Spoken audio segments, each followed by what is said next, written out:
the world working as a stand-up comedian. Like all young male stand-up comedians, I had a joke about being not very good in bed. Not necessarily the truth, just what you had to do. But basically the joke went like this. I had a girlfriend once who said to me, "You know, Dan, I always fake it when I'm with you." So I handed her a script and said, "Well, as long as you're pretending, here's how I'd like it to go." I had a girlfriend once who said to me, "You know, Dan, I always fake it when I'm with you." So I handed her a script and said, "Well, as long as you're pretending, here's how I'd like it to go." I had a girlfriend once who said to me, "You know, Dan, I always fake it when I'm with you." So I handed her a script and said, "Well, as long as you're pretending, here's how I'd like it to go." Okay, here's what just happened. The first time I told that joke, most of you laughed. The second time I told that joke, no one laughed.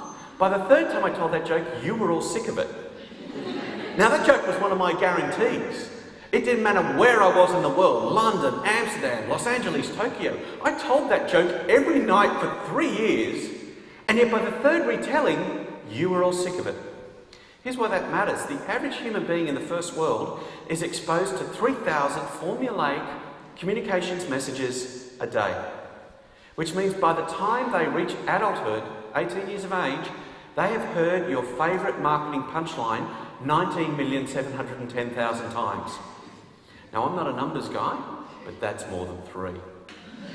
We need to develop some new material if we're going to engage with people, because they're so used to hearing marketing messages now that they actively tune it out. The second consequence is that it's killing mediocrity. We used to be able to bombard people with boring formulaic marketing messages. We can't do that anymore.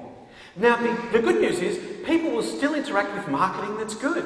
Yet the Gruen transfer still rates between 1.3 and 1.4 million people every Wednesday night. World's Funniest Commercials is always a ratings killer. And in 2009, for the first time in history, more people watched the Super Bowl ads on YouTube than actually watched the Super Bowl itself on television. The biggest sporting event in the United States.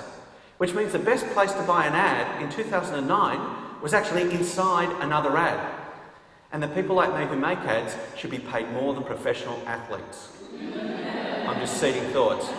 Now, the third consequence is that psychos now beat demos.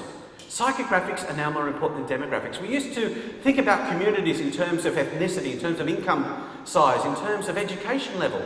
But that's not the way communities are forming anymore. They're forming around values, they're forming around beliefs.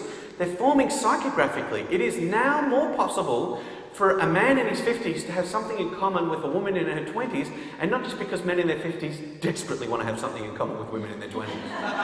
My business partner's husband is a 53-year-old stay-at-home dad with a 3-year-old daughter. In terms of how he spends his time,